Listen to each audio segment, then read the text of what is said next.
ഇതിനകത്ത് ഏറ്റവും വലിയ സങ്കടപരമായിട്ടുള്ള കാര്യം എന്താണെന്ന് വെച്ച് കഴിഞ്ഞാൽ ആലുവ ഫാസ്റ്റ് ട്രാക്ക് കോർട്ടിലാണ് എൻ്റെ കേസ് നടക്കുന്നത്. ഈ കേസ് നടക്കുന്ന സമയത്ത് നമ്മൾ ഏതൊക്കെ സമയത്ത് കോർട്ട് നമ്മുടെ അടുത്ത് ഹാജരാകാൻ പറഞ്ഞിട്ടുണ്ടോ ഞാനും എൻ്റെ ടീമും എൻ്റെ ലോയേഴ്സും ഹാജരായിട്ടുണ്ട്. പക്ഷേ എൻ്റെ പേരിൽ കേസ് കൊടുത്തവരും എൻ്റെ പേരിൽ വിറ്റ്നസ് ആയിട്ടുള്ളവരും ഹാജരാകാൻ പറയുന്ന ഒരു സാഹചര്യത്തിൽ ഹാജരാകത്തില്ല. ഇവർ ഹാജരായാലും ഞാൻ ഹാജരായാലും ഇവർ ഹാജരായില്ലെങ്കിലും എന്താ സംഭവിക്കുകയെന്ന് വെച്ച് കഴിഞ്ഞാൽ കേസ് തള്ളും.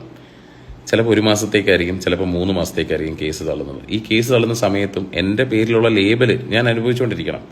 ഏകദേശം 4 വർഷത്തെ കഷ്ടപ്പാടിന് ശേഷമാണ് എൻ്റെ പേരിൽ ഇവർ കൊടുത്തിട്ടുണ്ടായിരുന്ന കേസിൻ്റെ ഫോറൻസിക്കിൻ്റെ റിപ്പോർട്ട് വന്നത്. ആ റിപ്പോർട്ട് ഞാനിവിടെ കൊടുക്കാം.